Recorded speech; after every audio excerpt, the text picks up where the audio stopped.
नमः शिवाय। प्यारे भक्तों, आज आप सभी श्रवण करें श्रावण मास महात्म्य कथा अध्याय 2। शंकर भगवान सनत कुमार जी से बोले, हे महाभाग ब्रह्मपुत्र, आप नम्र है। यही कारण है कि आप बड़े श्रद्धालु हैं, समस्त सद्गुणों से युक्त श्रोता हैं। हे अनघ, आपने जो श्रावण मास के बारे में पूछा है तथा जो कुछ आपने पूछा भी नहीं है, मैं सहर्ष आपसे कहता हूँ। शत्रुता रहित प्राणी तो प्रिय होता ही है, और आप वैसे ही नम्र हैं। आपके पिता ब्रह्मा बहुत उद्दंड थे, अतः उनका 5वां सिर कट गया। उस मत्स्य रता को छोड़ मेरी शरण में आए। हे तात, मैं आपसे कहूँगा, आप एकाग्रचित होकर सुने। हे योगी श्रेष्ठ, श्रावण मास में नियम से रहकर मनुष्य सायंकाल 4 बजे भोजन करे, 1 मास तक रुद्राभिषेक करे, अपनी प्रिय किसी एक वस्तु को छोड़ दे, पुष्प फल धान्य तुलसी की मंजरी युक्त दल बेल पत्रों से भगवान शंकर की लक्ष पूजा करे, कोटि लिंग अर्चना करे, ब्राह्मण को प्रेम पूर्वक भोजन करवाए, नियम का पालन करे, उपवास करे, पंचामृत से अभिषेक, चूंकि मुझे अति प्रिय है, उसे भी अवश्य करे। इस श्रावण मास में जो जो क्रियाएं की जाती है वह सभी अनंत फलदायक होती है। हे मुनियों में श्रेष्ठ, इस मास में भूमि पर शयन करे, ब्रह्मचार्य का पालन करे। सच बोले तो कभी भी व्रत रहित ना रहे, पतल में भोजन करे तथा व्रती शाक मात्र का त्याग करे। हे मुनियों में उत्तम, भक्ति युक्त हो, व्रत का पालन करे, प्रातः काल स्नान ध्यान करे, इंद्रिय निग्रह करे, अर्थात अपनी इंद्रियों को बस में रखे, एकाग्र मन से प्रतिदिन मेरी पूजा करे। इस मास में मंत्रों का शरण भी उत्तम सिद्धि प्रदान करने वाला होता है। 6 अक्षर शिव मंत्र और गायत्री मंत्र का जाप करना चाहिए। प्रदक्षिणा नमस्कार तथा वेदों का पाठ करने से शीघ्र ही मनोवांछित फल की प्राप्ति होती है। पुरुष सूक्त जाप तो और भी अधिक फल प्रदायक होता है। ग्रह यज्ञ, कोटि होम, लक्ष होम तथा आयुध होम करने पर श्रद्धेय फलता है और वांछित फल प्रदान करने वाला होता है। जो व्यक्ति इस मास में एक दिन भी व्रत से रहित व्यतीत करता है, वह महाप्रलय तक घोर नरक में वास करता है। यह मास मुझे सर्वाधिक प्रिय है। यह मास फलदायक है तथा निष्काम भाव से किए गए कर्म के फलों स्वरूप मोक्ष प्रदान करने वाला है। हे सतम, इस मास में करने योग्य जो धर्म कहे गए हैं उनको मुझसे सुनो। रविवार को सूर्य व्रत करे, सोमवार को मेरी पूजा कर भक्त भोजन करे, श्रावण मास के प्रथम सोमवार से प्रारंभ करके 3.5 मास तक होने वाला संपूर्ण कामना की अर्थ सिद्धि परदाता रोटक नामक व्रत होता है। मंगलवार के दिन मंगला गौरी नामक व्रत होता है। बुधवार को बुध का व्रत, बृहस्पति को बृहस्पति का व्रत और शुक्र को ज्योतिंतिका देवी का व्रत किया जाता है। शनिवार को हनुमान तथा नरसिंह का व्रत कहा गया है। हे मुनिश्रेष्ठ, अब मैं तिथियों में होने वाले व्रतों का वर्णन करता हूँ, आप ध्यान पूर्वक सुने। श्रावण मास के शुक्ल पक्ष की द्वितीया को औदुंबर नाम का व्रत होता है। इस मास की शुक्ल पक्ष तृतीया को गौरी नामक व्रत किया जाता है तथा श्रावण शुक्ला चतुर्थी को ध्रुवा गणपति नामक व्रत होता है। इसको हे मुने विनायक चतुर्थी व्रत अथवा गणेश चौथ व्रत के नामों से जाना जाता है। श्रावण शुक्ला पंचमी नाग पूजन के लिए उत्तम मानी गई है। हे मुनि कुलपति, इसका दूसरा नाम मानव कल्पादि है, ऐसा जान लो। षष्ठी के दिन सुपोदन नामक व्रत और सप्तमी को शीतला देवी का व्रत होता है। अष्टमी और चतुर्दशी तिथि में देवी का पवित्र रोपण करें। श्रावण मास की कृष्णा पक्ष की शुक्ला पक्ष की नवमी को नक्त व्रत का विधान कहा गया है। शुक्ला पक्ष दशमी को आशा नामक व्रत किया जाता है। कोई कोई मनुष्य इस मास की दोनों पक्ष की एकादशियों को आशा व्रत का होना स्वीकार करते हैं। श्रावण शुक्ला पक्ष की द्वादशी को भगवान हरि का पवित्र रोपण करना कहा गया है। अतः द्वादशी को भगवान हरि का श्रीधर नाम से अर्चन उत्तम गति को प्राप्त कराता है। श्रावण शुक्ला पक्ष पूर्णिमा को उत्सर्जन, उपकर्म, सभादीप, रक्षाबंधन, श्रावणी कर्म, सर्प बलि और हायग्रीव जयंती होती है। हायग्रीव नाम का भगवान विष्णु का अवतार माना गया है। ये सातों काम श्रावण शुक्ल पूर्णिमा को किए जाते हैं। श्रावण मास की कृष्ण चतुर्थी को संकट चतुर्थी का व्रत तथा श्रावण कृष्ण पंचमी को मानव कल्पादि किया जाता है। हे ब्राह्मणों में श्रेष्ठ, श्रावण कृष्ण पक्ष अष्टमी को भगवान विष्णु का श्री कृष्ण नाम से पूर्व अवतार हुआ है। उस दिन व्रत तथा उत्सव मनाए। श्रावण मास की अमावस्या तिथि में पिठोरा व्रत होता है। इस दिन कुशोपाटन और वृषभों यानी बैलों की अर्चना करें। शुक्ला पक्ष की प्रथमा से लेकर समस्त तिथियों के अलग अलग देवी देवता होते हैं। प्रतिपदा तिथि की अग्नि, द्वितीय के ब्रह्मा, तृतीय की गौरी, चतुर्थी के गणनायक, पंचमी के सर्प, षष्ठी के स्कंद, सप्तमी के सूर्य, अष्टमी तिथि के शिव हैं। नवमी की देवी दुर्गा, दशमी के यम और एकादशी के विश्वदेव स्वामी हैं। द्वादशी के भगवान हरि, त्रयोदशी के कामदेव, चतुर्दशी के शिव और पूर्णिमा के चंद्रमा स्वामी हैं। अमावस्या के स्वामी पितर है। इस कर्म से ये देवी देवता तिथियों के स्वामी कहे गए हैं। जिस देव की जो तिथि है उस तिथि को उस देवता की अर्चना करनी चाहिए। ऐसा कहा जाता है, हे मुनिश्रेष्ठ, इसी मास में प्राय अगस्त्य नक्षत्र का उदय होता है।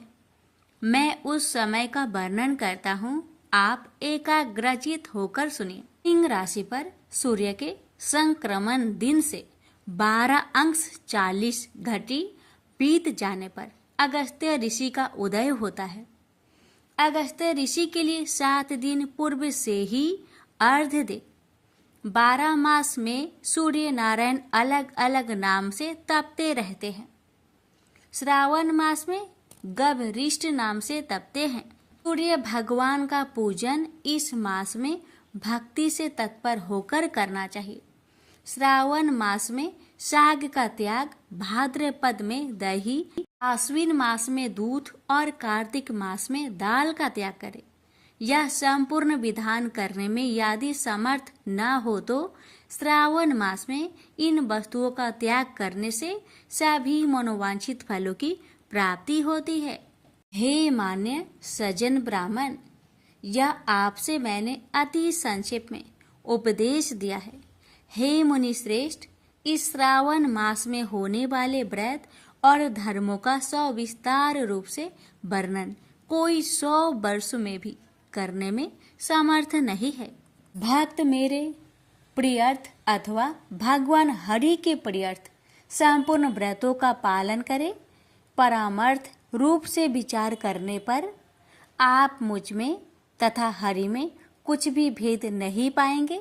मुझ में और हरि में कोई भी भेद नहीं है, ऐसा जानना चाहिए। तो प्राणी इसमें भेद की कल्पना करते हैं, वे नरक के भागी होते हैं।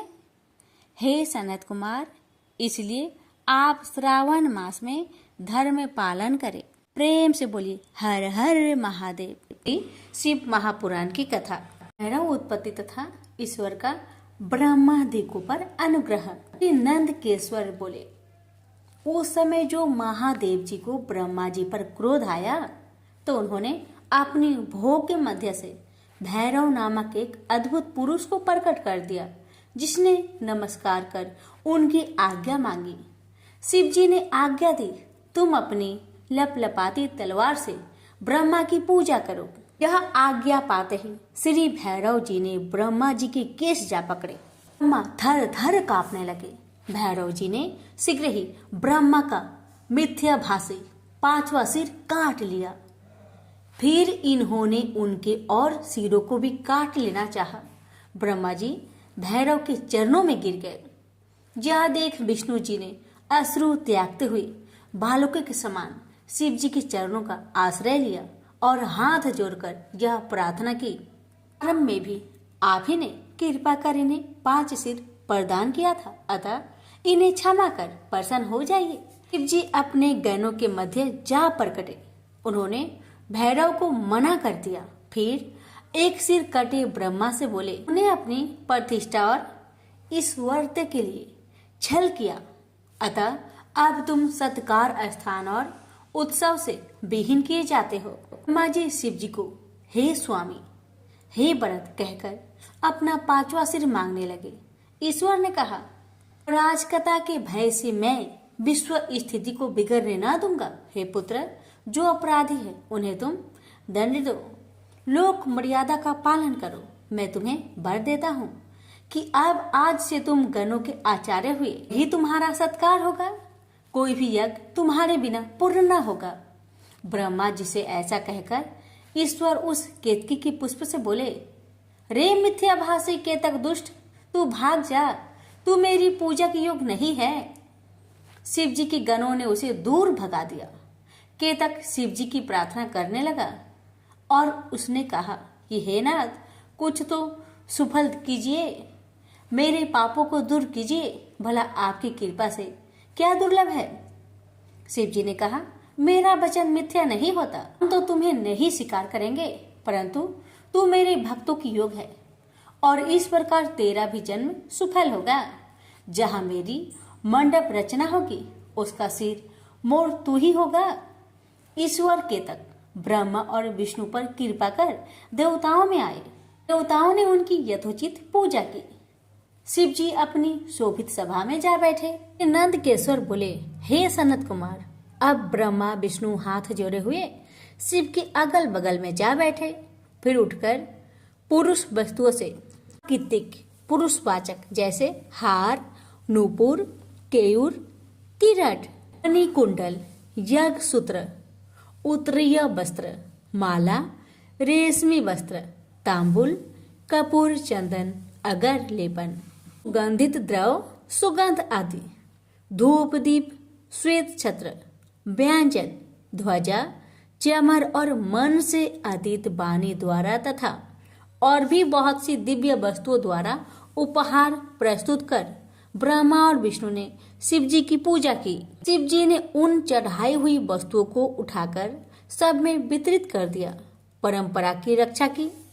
पुनः ब्रह्मा विष्णु से पूजित शिव जी प्रसन्न हो उनसे बोले, हे वत्स, ऐसे महान दिन में तुम्हारी पूजा से मैं संतुष्ट हुआ, अतएव अब आज से ये दिन शिवरात्रि नाम से प्रसिद्ध एक बड़ा पवित्र दिन होगा, जो कि मेरी प्रिय तिथि होगी।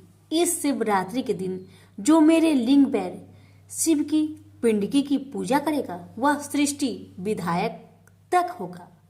यदि कोई जितेंद्रिय निराहार रहकर 1 वर्ष निरंतर मेरी पूजा करेगा तो वह बड़ा तपस्वी होगा, किंतु जो एक दिन शिवरात्रि की मेरी तिथि पर परपच्य रहित हो मेरी पूजा करेगा वह उसके ही समान होगा।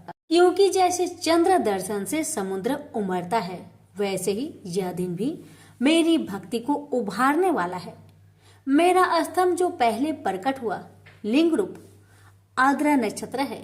यदि कोई अगहन में आद्रा नक्षत्र में उमा सहित मेरे रूप या मेरे बैर लिंग के ही दर्शन करता है, वह मेरे परम प्रिय कार्तिकेय से भी अधिक प्रिय लगता है। इन पुनीत दिन में दर्शन से ही महाफल प्राप्त होता है और पूजन फल तो पानी से नहीं कहा जा सकता। इस समर के स्थान में जहाँ मैं लिंग रूप से प्रकट हुआ हूँ, इसका यही नाम होगा और यह पूजन के समय छोटा हो जाएगा। मुक्ति मुक्तिदायक होने के साथ ही दर्शन, स्पर्श और ध्यान से आवागमन से मुक्ति देने वाला है। विश्व में इसका नाम अरुणाचल होगा और यहाँ शरीर छोड़ने वाले को मुक्ति प्राप्त होगी। इस लिंग में मुझ परमेश्वर लिंगेश्वर की पूजा करेंगे। उन्हें सालोक्य, सामीप्य, सारूप्य, सारथी और सायुज्य पांचों प्रकार की मुक्ति प्राप्त होगी और सभी अपने इष्ट को प्राप्त करेंगे। फिर तो ब्रह्मा विष्णु के युद्ध में जितनी सेना मारी गई थी, उन सबको शिवजी ने अमृत बरसाकर जीवन प्रदान किया और उन दोनों की परस्पर शत्रुता को भी यह कहकर समाप्त किया कि मेरे सकल और निष्कल दो स्वरूप है, ऐसा और किसी का नहीं है, इसलिए कोई और ईश्वर नहीं हो सकता। हमारा एक तो अस्तंभ लिंग रूप है, दूसरा निष्कल सगुण रूप ईश्वर है। ये दोनों ही रूप सिद्ध है। बड़ा आश्चर्य है कि तुम लोगों ने अज्ञानवश अपने को ईश्वर मान लिया। उसे ही दूर करने के लिए मैं संग्राम भूमि में आया। अब अभिमान त्याग मुझ ईश्वर में भक्ति करो। मेरी ही प्रसन्नता से लोक में सभी पदार्थ प्रकाशित हो रहे हैं। मैं ही पर ब्रह्मा हूँ और मेरी ही यह सब कलाएं हैं जो निष्कल रूप में दृग्गोचर हो रही है। कुछ गुरुदेव के वाक्य ही सर्वदा तुम्हारे लिए प्रमाण है। तुम्हारी प्रीति देखकर ही मैंने ऐसा कहा है। मैं सगुण निर्गुण दोनों हूँ। ये सब कुछ मेरा और ब्रह्म ज्ञान देने के लिए ही है। मैं निष्कल रूप में प्रकट हुआ हूँ। मेरा यह निष्कलत्व स्तंभ ही ब्रह्मा का बोध कराएगा, जिससे मेरा आत्मिक संबंध है। लिंग के अभेद में यह नित्य ही पूजनीय है। जो मेरे इस लिंग की रूप की स्थापना करता है, वहां मैं अप्रतिष्ठित भी प्रतिष्ठित रूप से रहता हूँ। मेरा लिंग रूप प्रधान और बैर रूप गौण है। बैर में स्थान की क्षेत्रता नहीं है और लिंग में स्थान की क्षेत्रता है। यह सुनकर ब्रह्मा और विष्णु जी ने कहा, हे प्रभु, सर्ग आदि पंच कृत्य क्या है? इसका लक्षण मुझे सुनाइए। श्री शिव जी बोले, मेरे सारे कार्य ज्ञान ग्रह है। तथापि सुनो हे ब्राह्मण, हे वैष्णव, सृष्टि, स्थिति, संहार, तिरोभाव, अनुग्रह, ये मेरे पांच कृत्य जगत में नित्य सिद्ध है। इसमें संसार के आरंभ का नाम सग्र, उसके रखने का नाम दूसरा स्थिति, नष्ट का तीन संहार, चौथा आदल बदल, उत्क्रम, तिरोभाव और संसार या सर्ग से मुक्त होने का नाम पांच अनुग्रह है। यही मेरा पंच कृत्य है। इन्हीं कर्मों के द्वारा मैं संसार का संचालन करता हूँ और इसमें जो सर्वदा मुझ में स्थित रहता है वह मुक्त है। इस पंच कृत्य को चलाने के लिए मेरे पांच मुख है। चारों दिशाओं में मैं चार और चार मुखों के मध्य में पांचवा मुख है, जिसे विद्वान जानते हैं। हे वत्सो, तुम दोनों अपनी तपस्या से एक सृष्टि और दो स्थिति, इन दो कृत्य को प्राप्त किया है। ऐसे ही रुद्र और महेश ने भी संहरण और तिरोभाव ये दोनों कृत्य प्राप्त किए हैं, परंतु अनुग्रह नाम वाला पांचवा कृत्य कोई भी नहीं पा सका और अति प्राचीन होने से तुम दोनों अपने उस कर्म को भूल गए। परंतु रुद्र और महेश नहीं भूले। तब तुम्हारे भूलने से सृष्टि की स्थिति के लिए रूप, यश, कृत्य, वाहन तथा आयुधादि सबको मुझे अपने योग संग्रह करना पड़ा, क्योंकि तुम में मूढ़ता आ गई और महेश ने दान और रूप दोनों का संरक्षण किया। अब यदि तुम चाहते हो तो मेरा ओमकार नामक मंत्र ऐप से जपो, जिसके जप से तुमने मान न उत्पन्न हो, क्योंकि मेरे मुख से निकला एक उत्पन्न हुआ ओमकार मेरा मंत्रोपदेश और बोधन है। यही मेरा वाचक और मैं वाच्य हूँ। यह मंत्र मेरी आत्मा है और इसका स्मरण करना ही मेरा स्मरण है। श्री नंदकेश्वर कहते हैं कि उमा सहित शिव जी ने उत्तर की ओर मुख करके ब्रह्मा और विष्णु को इस मंत्र का उपदेश कर गुरु मंत्र दिया। तब से ब्रह्मा और विष्णु उनके आत्मा रूप हो गए और उन्होंने अपने को शिव जी को समर्पण कर दिया। तब ब्रह्मा और विष्णु ने देवादिदेव महादेव जी से हाथ जोड़कर कहा, हे सर्वेश, आपको नमस्कार है। हे संसार के रचयिता, हे पांच मुख देने वाले, आपको प्रणाम है। जब इस प्रकार स्तुति कर दोनों ने सकल निष्कल गुरुदेव शिव जी को नमस्कार किया, तब महादेव ईश्वर बोले, हे पुत्रों, मैंने तुमसे सभी तत्वों का वर्णन कर यह मंत्र भी बतला दिया है कि जिसका जप कर मेरे स्वरूप को प्रत्यक्ष जान सकते हो। मेरा बतलाया हुआ यह मंत्र भाग्य विधायक और सब प्रकार के ज्ञान को देने वाला है। जो इसे मार्गशीर्ष की आद्रा वाली चतुर्दशी में जपता है और यदि आद्रा सूर्य गति की होती है तो इस एक ही मंत्र का जाप करोड़ गुना हो जाता है। इसमें प्रातः संध्या समय मेरा दर्शन भी उक्त फल देता है। मेरे लिंग, स्तंभ और बैठ मूर्ति, इन्हीं दोनों का पूजन करना उत्तम है। ओमकार मंत्र से लिंग और पंचाक्षर शिवाय नमः मंत्र से वैर का मूर्ति का पूजन करना योग्य है। ऐसा करने से मेरा पद सुलभ हो जाता है। ब्रह्मा और विष्णु को ऐसी शिक्षा देकर शिव जी वही अंतर्ध्यान हो गए।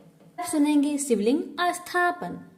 यह सुनकर ऋषियों ने पूछा, हे सूत जी, कैसे लिंग की स्थापना करनी चाहिए और उसके क्या लक्षण हैं? जिस देश अथवा काल में तथा जिस प्रकार उसका अर्चन करना योग्य है, कृपा कर मुझे यह बतलाइए। श्री सूत जी बोले, हे ऋषियों, गंगाधिक पवित्र नदियों के तट पर अथवा जैसी इच्छा हो वैसे ही लिंग की प्रतिष्ठा करें, किंतु पूजन नित्य होता रहे। पृथ्वी संबंधी द्रव जलमय अथवा तेजस अर्थात धातु आदि से बना हुआ जैसी रुचि हो वैसे लिंग का रोपण करे। चर मूर्ति बनानी हो तो छोटी बनाए, अचर बनानी हो तो बड़ी बनाए। शिव जी के लक्षणों से संयुक्त सिंहासन पर मूर्ति को पधारे। मिट्टी, पत्थर और लोहा आदि के साँचे से इन्हें धातुओं का 12 आंगुल का लिंग उत्तम होता है। यदि इससे न्यून होगा तो न्यून फल देगा। अधिक आंगुल होने से कुछ दोष भी नहीं है। लिंग या बैल मूर्ति दोनों ही पूजा शिव पद को देने वाली है। लिंग का अस्थावर, जंगम, यह भी 2 रूप है। अस्थावर लिंग तरु, गुल्म, लता आदि है और जंगम लिंग कृमि, कीट आदि है।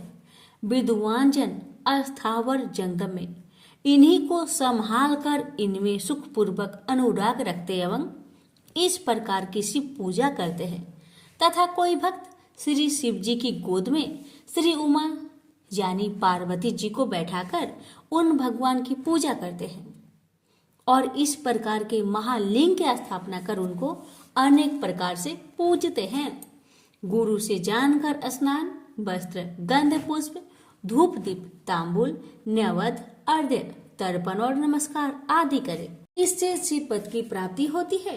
लिंग चाहे मनुष्यों या ऋषियों द्वारा स्थापित किए गए हो, नए स्थापित हो या स्वयं प्रदुभूत हो, सबके उपचार की उपरोक्त एक ही विधि है। यदि कोई नियम पूर्वक शिव जी का दर्शन करता है तो उसे भी शिवलोक की प्राप्ति हो जाती है। पिसी हुई मिट्टी में गोबर मिलाकर अथवा कनेर के फूल, अनेक प्रकार के फल, गुड़, मक्खन, भस्म, अन्न या जैसी इच्छा हो उससे लिंग बनाकर उसकी पूजा करें। कोई अंगूठे में ही शिव जी की पूजा कर लेते हैं। इसी प्रकार स्थान का भी कोई भेद नहीं है। जहाँ चाहे लिंग पूजन कर ले, इसका कुछ निषेध नहीं है। शिव जी सर्वत्र फलदायक है। जो श्रद्धा पूर्वक शिव भक्त को लिंग दान या लिंग मूल्य देता है उसे महान फल की प्राप्ति होती है। जो नित्य 10,000 प्रणव का जप करता है अथवा प्रातः संध्या दोनों समय जो 1,000 जप करे तो उसे शिव पद की प्राप्ति हो। ब्राह्मण को पंचाक्षर शिवाय नमः के जप में प्रणव लगाना चाहिए तथा फल की प्राप्ति के लिए गुरु से दीक्षा पूर्वक मंत्र लेना योग है। गुरु ज्ञानी होना चाहिए और उसमें भी ब्राह्मण होना योग है।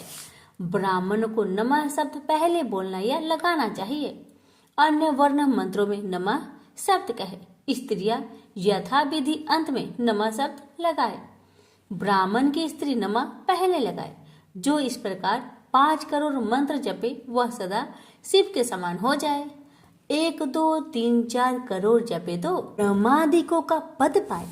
यदि इस प्रकार जप और पूजा का क्रम चलाए तो नित्य 1-2 ब्राह्मणों को भोजन कराए। यदि कोई ब्राह्मण नित्य प्राय 1008 गायत्री का जाप करे यह नित्य वेद मंत्र सूक्त को जपे तो वह शिव पद को पाए। इसके अतिरिक्त और भी बड़े बड़े मंत्र है कि जिनके जपने और वेद का पारायण करने से शिव पद की प्राप्ति होती है। मंत्रों में जो मंत्र अपने को प्रिय लगे उसे ही जपे। यदि कोई ओम इस मंत्र को 1000 बार जपे तो उसके सब मनोरथ पूर्ण हो। विद्वान को चाहिए कि वह आमरण शिव क्षेत्र में निवास करे। जहाँ कहीं मनुष्य द्वारा लिंग पधराय होता है वहाँ 100 हाथ तक पुण्य क्षेत्र होता है। वहाँ जो भी पुण्य कर्म किया जाता है उसका 100 गुना फल मिलता है। और जहाँ ऋषियों ने लिंग पधराया हो वहां जाकर हाथ तक और जो लिंग स्वयं निकले होते हैं वहां पर 4000 हाथ की दूरी तक शिव क्षेत्र माना जाता है। उसका पुण्य भी वैसा ही उतना ही अधिक होता है। कवियों का कहना है कि ऐसे पुण्य क्षेत्र में कुआं, बावली, तालाब और तलाई आदि का होना आवश्यक है। उसे शिव गंगा कहते हैं। ऐसे स्थान में दान जप करना सर्वथा ही कल्याणप्रद है। दशा मासिक पिंडीकरण, वार्षिक पिंडदान, बरसी आदि शिव क्षेत्र में करने से सब पापों से मुक्ति करा देता है। शिव क्षेत्र में 7-5 दिन या 1 रात अवश्य ही निवास करे। वर्णानुसार इसका भी उत्तम फल प्राप्त होता है। सकाम से तुरंत सिद्धि और निष्काम से शिव पद की प्राप्ति होती है। विशेषकर कलयुग में तो और भी सरल है। इतना सुनकर ऋषियों ने कहा, हे सुत जी, आप हमें ऐसे ही सभी पुण्य क्षेत्रों का वर्णन संक्षेप में सुनाइए कि जिसका सभी स्त्री पुरुष आश्रय लेकर शिव पद को प्राप्त करते हैं। हे योगियों में श्रेष्ठ, इन क्षेत्रों का आगमन कैसे हुआ ये भी हमें सुनाइए। सूत जी ने कहा, हे ऋषियों, क्षेत्रों का आगमन जैसे हुआ वह सब श्रद्धा सहित सुनिए। शिव क्षेत्र विवेचन। शिव जी बोले, हे बुद्धिमान ऋषियों, मुक्तिदायक शिव क्षेत्रों को सुनिए।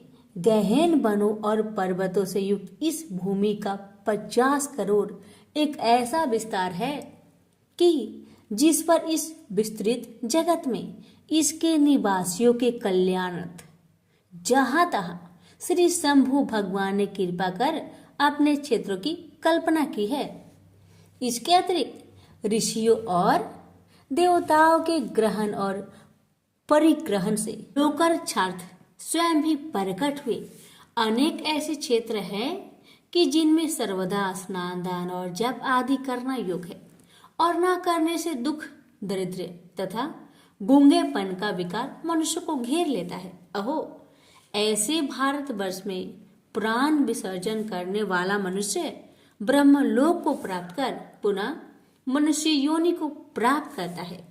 क्षेत्र में पाप करना वज्र की तरह ढींढ हो जाता है। अतएव हे मुनियों, पुण्य क्षेत्र में निवास करने पर किंचित भी पाप न करे और जैसे भी हो सके मनुष्य को चाहिए कि वह सर्वदा पुण्य क्षेत्र में ही निवास करे। गंगा आदि नदियों के तट पर अनेकों तीर्थ है। 60 मुख वाले सरस्वती नदी बड़े ही पुनीत है। उसके तट पर निवास करने वाला ब्रह्म पद को प्राप्त होता है। हिमालय से निकली सतमुखी गंगा नदी पतित पावन है।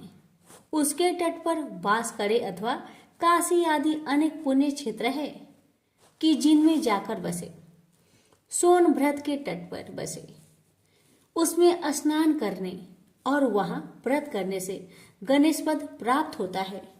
महानदी नर्मदा के तट पर बसे, जो 24 मुखों वाली वैष्णव पद प्रदान करने वाली है। 10 मुखों वाली तमसा नदी, 10 मुख वाली रेवा नदी और महापुण्यदायक गोदावरी नदी के तट पर बसे, जहाँ की बसने से ब्रह्म हत्या तथा गो हत्या का भी पाप नाश हो जाता है। यह 21 मुख वाली गोदावरी रुद्रलोक को देने वाली है।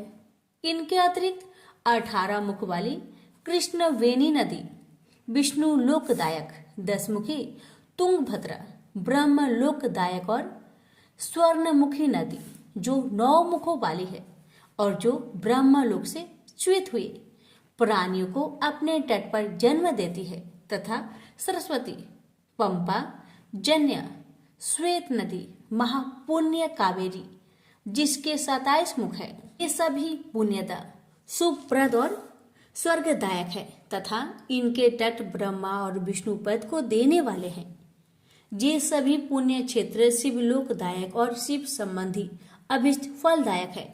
इन सभी नदियों और क्षेत्रों में स्नान का अपना अपना उनका एक पृथक पृथक पर्व है। इन पर्वों और मुहूर्तों में जो इन नदियों में स्नान करता है उसे उनके महात्म्य के अनुसार उत्तमोत्तम फलों की प्राप्ति होती है।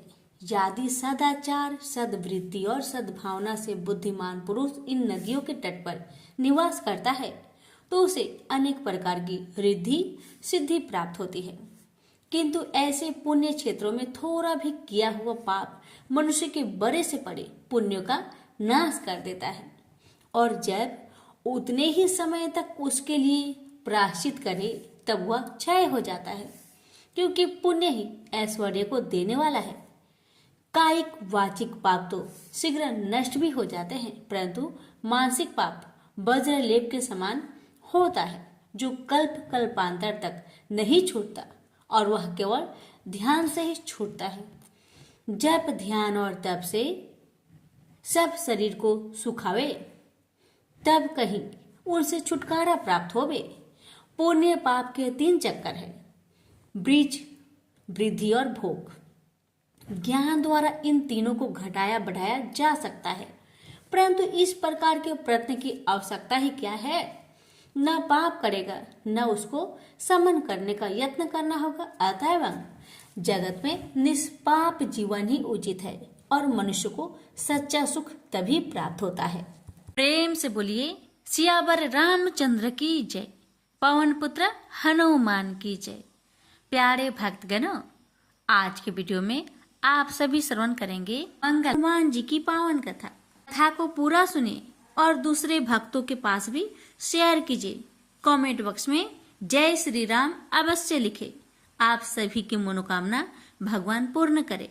ये श्रवण करते हैं हनुमान जी और उनके पुत्र मकर ध्वज की कथा। पवन पुत्र हनुमान बाल ब्रह्मचारी थे, लेकिन मकर ध्वज को उनका पुत्र कहा जाता है। यह कथा उसी मकर ध्वज की है। वाल्मीकि रामायण के अनुसार लंका जलाते समय आग की तापिश के कारण हनुमान जी को बहुत पसीना आ रहा था। इसलिए लंका दहन के बाद जब उन्होंने अपनी पूंछ में लगी आग को बुझाने के लिए समुद्र में छलांग लगाई तो उनके शरीर से पसीने की एक बड़ी सी बूंद समुद्र में गिर पड़ी।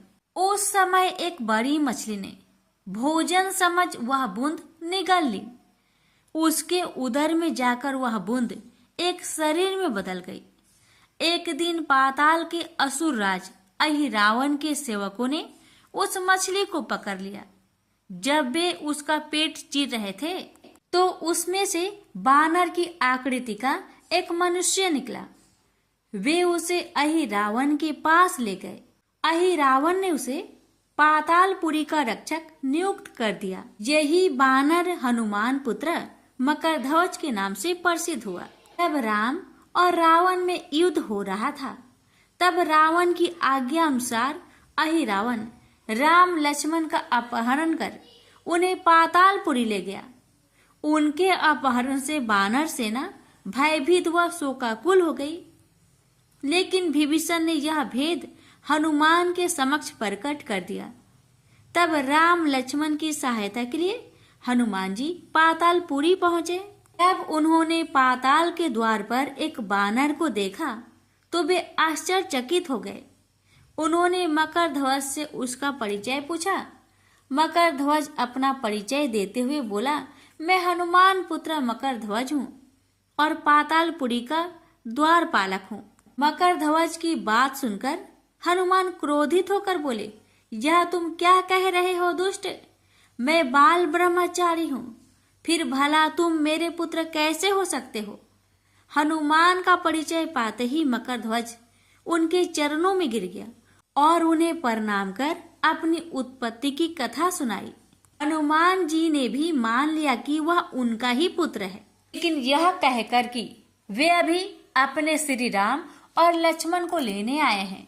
जैसे ही द्वार की ओर बढ़े वैसे ही मकरध्वज उनका मार्ग रोकते हुए बोला, पिताश्री, यह सत्य है कि मैं आपका पुत्र हूँ, लेकिन अभी मैं अपने स्वामी की सेवा में हूँ, इसलिए आप अंदर नहीं जा सकते।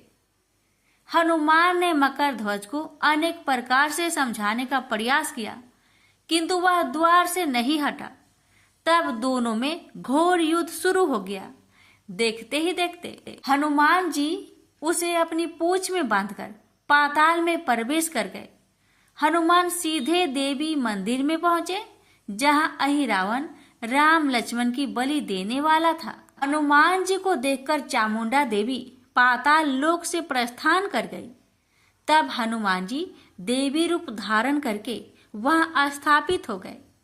कुछ देर के बाद अहिरावण वहां आया और पूजा अर्चना करके जैसे ही उसने राम लक्ष्मण की बलि देने के लिए तलवार उठाई, वैसे ही भयंकर गर्जना करते हुए हनुमान जी प्रकट हो गए और उसी तलवार से अहिरावण का वध कर दिया।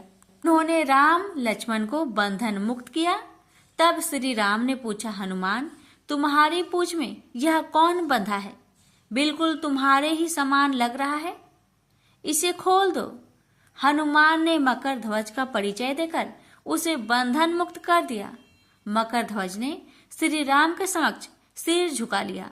तब श्री राम ने मकरध्वज का राज्य अभिषेक कर उसे पाताल का राजा घोषित कर दिया और कहा कि भविष्य में वह अपने पिता के समान दूसरों की सेवा करे। यह सुनकर मकरध्वज ने तीनों को प्रणाम किया। तीनों उसे आशीर्वाद देकर वहां से प्रस्थान कर गए। इस प्रकार मकरध्वज हनुमान का पुत्र कहलाए। तो प्रेम से बोलिए, पवन पुत्र हनुमान की जय। अब श्रवण करेंगे राम नाम की महिमा की बड़ी ही सुंदर कथा। लंकापति रावण के वध के बाद जब अयोध्यापति प्रभु श्री राम की कीर्ति दूर दूर तक फैल रही थी और वह मर्यादा पुरुषोत्तम कहलाने लगे, तब एक दिन महादेव शिव की इच्छा भी मर्यादा पुरुषोत्तम श्री राम से मिलने की हुई। पार्वती को संग लेकर महादेव कैलाश पर्वत उतरकर अयोध्या नगरी के रास्ते चल पड़े। भगवान शिव और मां पार्वती को अयोध्या आया देखकर राम जी बहुत खुश हुए। माता जानकी ने उनका उचित आदर सत्कार किया और स्वयं भोजन बनाने के लिए रसोई में चली गई। इस बीच भगवान शिव ने श्री राम जी से पूछा, आपके सेवक हनुमान जी दिखाई नहीं पड़ रहे हैं? श्री राम बोले, वे बगीचे में हैं। शिव जी ने श्री राम जी से बगीचे में जाने की अनुमति मांगी और पार्वती जी का हाथ थामकर बगीचे में आ गए। बगीचे की खूबसूरती देखकर उनका मन मोहित हो गया। आम के एक घने वृक्ष के नीचे हनुमान जी दीन दुनिया से बेखबर गहरी नींद में सोए थे और एक लय में खराटे से राम नाम की ध्वनि उठ रही थी। चकित होकर शिव जी और माता पार्वती एक दूसरे की ओर देखने लगे। माता पार्वती मुस्कुरा उठी और वृक्ष की डालियों की ओर इशारा किया। राम नाम सुनकर पेड़ की डालियां भी झूमने लगी थी और इनके बीच से भी राम नाम उच्चारित हो रहा था। शिव जी इस राम नाम की धुन में मस्त मगन होकर खुद भी राम राम कहकर नाचने लगे। माता पार्वती जी ने भी अपने पति का अनुसरण किया और अपने कोमल पैर थिरकाने लगी। शिव जी और पार्वती जी के नृत्य से ऐसी झनकार उठी कि स्वर्ग लोक के देवतागण भी आकर्षित होकर बगीचे में आ गए और राम नाम की धुन में सभी मस्त हो गए। माता जानकी भोजन तैयार करके प्रतीक्षार्थ थी, परंतु संध्या घिरने तक भी अतिथि नहीं पधारे। तब अपने देवर लक्ष्मण जी को बगीचे में भेजा। लक्ष्मण जी तो स्वयं को श्री राम का सेवक ही मानते थे। अब बगीचे में आकर जब उन्होंने धरती पर स्वर्ग का नजारा देखा तो खुद भी राम नाम की धुन में झूम उठे। महल में माता जानकी परेशान हो रही थी कि अभी तक भोजन ग्रहण करने कोई भी क्यों नहीं आया। उन्होंने श्री राम जी से कहा, भोजन ठंडा हो रहा है, चलिए हम ही जाकर बगीचे में से सभी को ले आए। जब राम जी बगीचे में गए तो वहां राम नाम की धुन मची हुई थी। हनुमान जी गहरी नींद में सोए हुए थे और उनके खराटों से अभी तक राम नाम निकल रहा था। श्री राम भाव विहल हो उठे। राम जी ने हनुमान जी को नींद से जगाया और प्रेम से उनकी तरफ निहारने लगे। हनुमान जी प्रभु को आया देख शीघ्रता से उठ खड़े हुए। नित्य की सभा भंग हो गई। शिव जी खुले कंठ से हनुमान जी की राम भक्ति की सराहना करने लगे। हनुमान जी सकुचाए लेकिन मन ही मन खुश हो रहे थे। श्री सिया राम ने भोजन करने का आग्रह भगवान शिव जी से किया। तभी लोग महल में भोजन करने के लिए चल पड़े। माता जानकी भोजन परोसने लगी। हनुमान जी को भी श्री राम जी ने पंक्ति में बैठने का आदेश दिया। हनुमान जी बैठ तो गए, परंतु आदत ऐसी थी कि राम जी के भोजन करने के उपरांत ही सभी लोग भोजन करते थे। आज श्री राम के आदेश से पहले भोजन करना पड़ रहा था। माता जानकी हनुमान जी को भोजन परोसती जा रही थी, पर हनुमान जी का पेट ही नहीं भर रहा था। सीता जी कुछ समय तक तो उन्हें भोजन परोसती रही, फिर समझ गई इस तरह से हनुमान जी का पेट नहीं भरेगा। उन्होंने तुलसी के एक पत्ते पर राम नाम लिखा और भोजन के साथ हनुमान जी को परोस दिया। तुलसी पत्र खाते ही हनुमान जी को संतुष्टि मिली और वह भोजन खाकर उठ खड़े हुए। भगवान शिव शंकर ने प्रसन्न होकर हनुमान जी को आशीर्वाद दिया कि आपकी राम भक्ति युगों युगों तक याद की जाएगी और आप संकट मोचन कहलाएंगे। प्रेम से बोलिए सिया रामचंद्र की जय। हर हर महादेव। माता पार्वती की जय। हनुमान जी की जय।